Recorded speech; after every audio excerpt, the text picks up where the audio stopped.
In this video, we are going to cover the multi-store module. Before we get started, I want to explain the difference between multi-store and multi-location. The multi-location module is built for a company that has multiple locations, but it's one company. So one checkbook, one set of books, but it's got multiple locations that it's dealing with. All of the inventory management and processes built into that method are a lot simpler because you're not having to create ARs and transfer inventory and all that kind of stuff. You're really literally just moving inventory from one location to another. So the processes in a multi-location environment are a lot more simple than doing a multi-store. Now, a multi-store module or the multi-store integration is where we have two completely different companies, two different dealerships, and they're wanting to buy and sell inventory between them. So if store A needs a part from store B, I need to create an invoice. I need it to create an AR so they know that I owe them the money. And then I need a purchase order to receive the parts for when I actually receive them. So it's a completely different process between the two. Now, there are a couple things that I want to cover before we get started, and one is procedures. One of the things that you will want to do internally is that if you're using the multi-store module, you want to make sure that your inventory people are actually going in and checking to make sure that they have all the current orders for the other locations before they put them on a truck and send them. So as an example, you could be receiving parts or requests all day up to say 3 o'clock. I want to make sure that say at 2:30, my inventory person goes in, checks specifically for that location to make sure that we have everything pulled.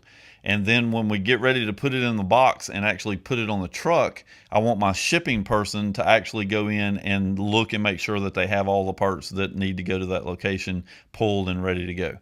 So in this video, we're going to go through the whole process so I can kind of show you what's happening. On the left-hand side here, we'll call it Store A. On the right side, we'll call it Store B. That's not really the names of these. This is a demo database on the left and a training database on the right. So, but you get the point. So the first thing we're going to do is we're going to go to invoicing and we're going to create a new invoice to any customer. Now, right now I've got Alan Smith up, so I'm just going to use them. We're going to do a part sale. And so what we're going to do is we're going to add a part to this invoice, and you'll notice that this whole process is pretty much exactly like you would expect it to be in any other environment. So right now we've got this particular part. I'm going to select it. Now I have inventory for this particular item, but we're going to ignore it. We're going to pretend that we don't have inventory and we need to get it from one of the other stores.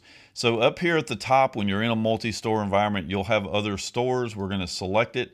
And now we can see the inventory at each of the other stores. Now, if I do not have inventory for one of the stores, they just don't show in the list. So it's not going to bring them up and show 0. It's just they're not going to be here at all.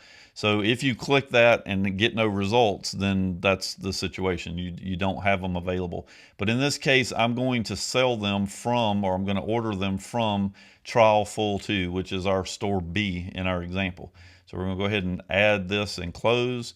We're going to come up here and tell it to pay the invoice.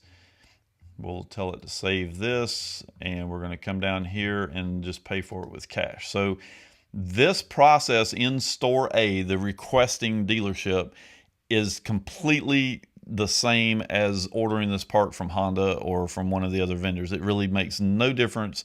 All they're doing is saying, I need the part and I need it from here, and they're done. All of their processes are exactly the same. Now, if I go back over here to the special order list for Store A, you'll notice that if I view the current invoice, here's the part. If I open up the detail, you can see that it is actually on a purchase order for Trial 2 or for our company B. So right now what has happened is on company A side, we have a purchase order that got generated for company B, and all the paperwork is all lined up and ready to go. Now, there is one thing that I want to mention really quick, and that's setup, how to set this environment up. And the good news is that I'm not going to cover any of it because the entire setup process we do. We work with you directly to get this set up because we've got to make sure that everything is lined up and perfectly set up before you can start using it. So there really isn't a whole lot to talk about the setup side because you'll have your hand held all the way through the process. So right now I want to go back over here to company B, and we're just going to locate invoice, and we're going to come down here. The last invoice that got created, you'll notice, is for the demo store or company A. And so we're going to select it, and you're going to see that we have actually generated an invoice here for that company. So if I come back over here to this invoice, the first thing that you're going to notice is the part price. Over here, I'm selling to a customer. So on the left, I'm actually selling to a customer.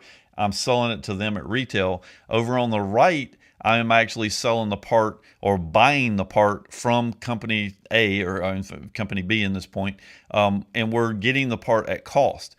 That is another part of the setup process. So when you go in to do this, you'll actually be able to set what percentage you buy the parts from each other, and so the part will come in with the appropriate price. But at this point, it's actually the cost of the part. So we're going to come over here to company B, and we're going to go to parts, and we're going to pretend now that we're actually the inventory person that is going to pull the inventory for this particular order.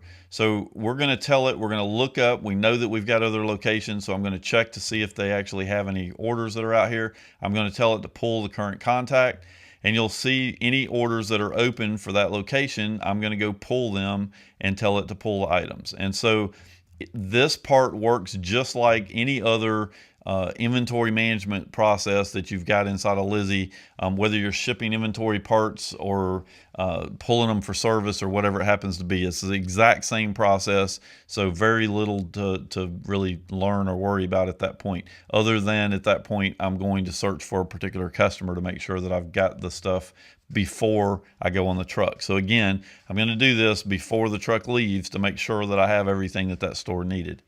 So now we're going to pretend that we're the shipping guy. So now the part has been pulled, and again, that process actually happens before we get ready to get on the truck. But now we're ready to put everything on the truck, and so the shipper is going to get involved. So they're going to come in here. We're going to tell it to ship items. We're going to locate the store that we're headed to.